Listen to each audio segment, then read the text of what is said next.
நவ கிரகங்களை அறிவோம் ஜோதிட யூடியூப் சேனலுக்கு உங்களை அன்போடு வரவேற்கிறேன். கும்பம் ராசி அன்பர்களுக்கு செவ்வாய் பெயர்ச்சி பலன் காணலாம். 20/9/2026 அன்று மிதுனம் ராசியிலிருந்து கடகம் ராசிக்கு செவ்வாய் பெயர்ச்சி ஆகிறார். 18/11/2026 வரை கடகம் ராசியில் செவ்வாய் சஞ்சாரம் செய்வார். அதாவது புரட்டாசி மாதம் 3 முதல் கார்த்திகை மாதம் 2ஆம் தேதி வரை. கடகராசி செவ்வாய்க்கு நீச்ச வீடு. கடகத்திலே குரு உச்சமாக இருக்கிறார் ஐப்பசி மாதம் 14 வரை. உச்ச குருவோடு நீச்ச செவ்வாய் சேரும்போது பார்த்தீங்கன்னா குருவும் செவ்வாயும் பார்வை செய்தால் ஒரு கடத்தில் சேர்ந்திருந்தால் குருமங்கள யோகம் அப்படின்னு சொல்லுவாங்க. இப்போ செவ்வாய் கடகத்தில் நீச்சமாகும் போது செவ்வாய் உறங்கி விட்டார் என்று சொல்லலாம், அல்லது செவ்வாய் செத்து போயிட்டார் அப்படின்னு சொல்லலாம். அப்போ கடகத்தில் பலமாக இருக்கக்கூடிய கிரகம் குரு. ஒரு கிரகம் நேசமாக இருக்கும்போது அங்கே உச்ச கிரகம் இருந்தால் அந்த உச்ச கிரகத்துக்கு தான் அதனுடைய காரகம் தான் பாதிப்புக்கு உள்ளாகும். கடகம் வீடு என்ன சொல்லுது அப்படின்னா, தம்பதியர்களில் கணவர் இறந்தால் மனைவி மனநிலை எப்படி இருக்கும், வாழ்க்கை எப்படி இருக்கும். அதே மாதிரி ஒரு குழந்தைக்கு தாயோ தந்தையோ இறந்தால் அந்த குழந்தையுடைய மனநிலை வாழ்க்கை எப்படி இருக்கும். அதுதான் கடகம் உணர்வு பூர்வமாக உணர்த்தக்கூடியது. கடகத்தில் ஒருத்தர் பிறந்து விட்டாலே அம்மாவோ பாட்டியோ யாரோ ஒருத்தர் விதவையாக 20 வருஷம் 30 வருஷம் வாழ்ந்துட்டு இருப்பாங்க. அது ஏன் அப்படின்னா கடகத்தில் நீச்சம் பெறக்கூடியவர் செவ்வாய். நவகிரகங்களில் செவ்வாய் தளபதி.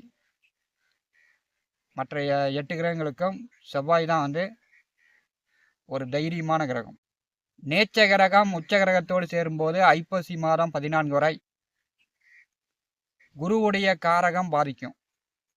குருவுடைய காரகத்தில் முதல்ல குழந்தை.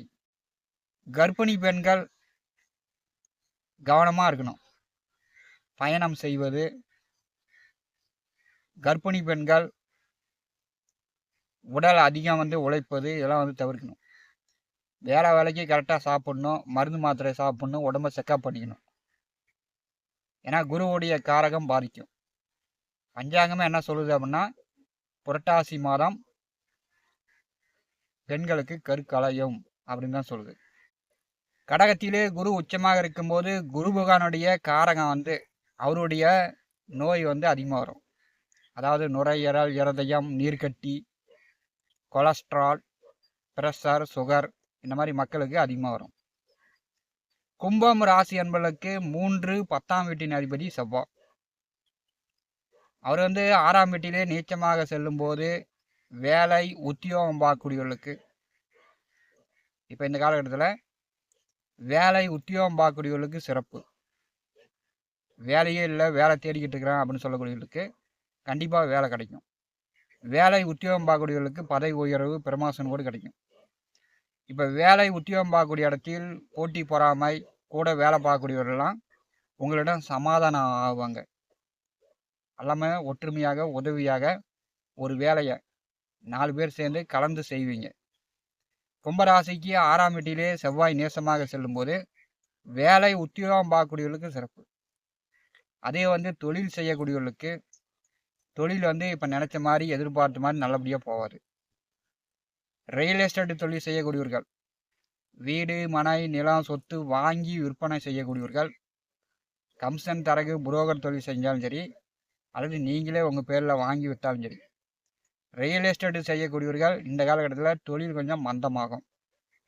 நீங்கள் எதிர்பார்த்த மாதிரி ஒரு நிலம் வாங்குறீங்க அப்படின்னா நீங்கள் எதிர்பார்த்த மாதிரி அதை லாபத்துக்கு வைக்க முடியாது. ஏன்னா உங்களுக்கு தொழில்ஸ்தானாதிபதி நீச்சமாக 6ஆம் வீட்டில் செல்கிறார். அப்போ கமிஷன் தொழில் செய்யலாம். கமிஷன் வாங்கி நீங்கள் கைமாற்றி விடலாம். ஏன்னா 3ஆம் அதிபதி நேசமாக இருக்கும்போது உங்கள் பேரில் பத்திரம் வரக்கூடாது. நீங்கள் அப்படியே கமிஷன் வாங்கிட்டு மாற்றி விட்டிங்கன்னா ரியல் எஸ்டேட் ஓரளவு நல்லா போகும். 3ஆம் அதிபதி நீசமாக 6ஆம் வீட்டில் செல்லும்போது தம்பி தங்கை உடன் பிறந்தவர்களிடம், மாமனாரிடம் கும்பராசி என்பர்கள் கருத்து வேறுபாடுகள் இல்லாமல் பார்த்துக்கணும்.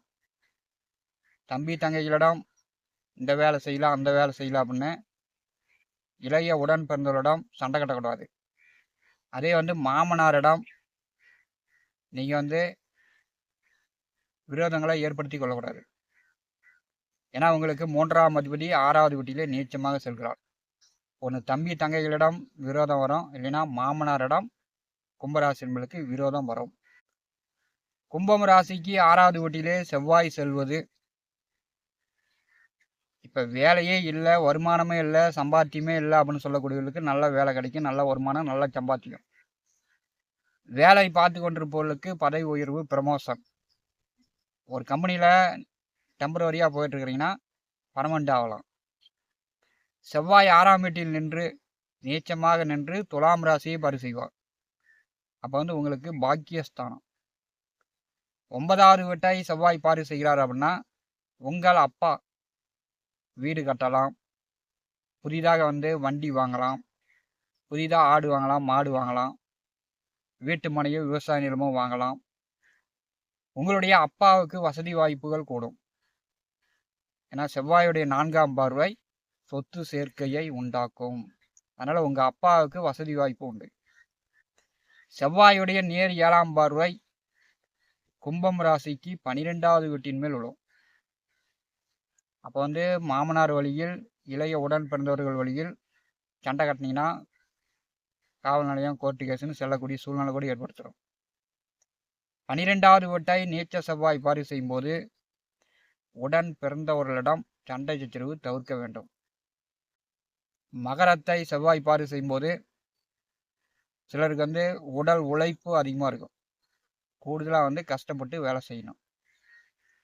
செவ்வாயுடைய 8ஆம் பார்வை உங்கள் ராசியின் மேல் விழுகிறது. செவ்வாய் ராசியை பார்த்தாலே கொஞ்சம் செவ்வாயுடைய காரகம் உங்களுக்கு மேலோங்கி காணப்படும். செவ்வாய் அப்படின்னாலே வீரம், தைரியம், துணிச்சல். அப்போ உடல் ஆரோக்கியமாக, தைரியமாக, வீரமாக, கொஞ்சம் ரோசமாக கும்பம் ராசி என்பவர்கள் இந்த காலகட்டத்தில் இருப்பீங்க. செவ்வாயுடைய 8ஆம் பார்வை ஜென்ம ராசியை பார்வை செய்யும்போது இப்போ ரகசிய கண்டுபிடிப்பு, உளவுத்துறை, காவல்துறையில் இருப்பவர்கள் இப்படிலாம் அதிகமான கேஸு கண்டுபிடிச்சி பதவி உயர்வு, ப்ரமோஷன் வாங்கலாம். வண்டி வாகனம் இயந்திர தொழில் செய்யக்கூடியவர்கள், ஓட்டுநர்கள் இந்த காலகட்டத்தில் வண்டி வாங்கி நீங்களே முதலாளி ஆகலாம்.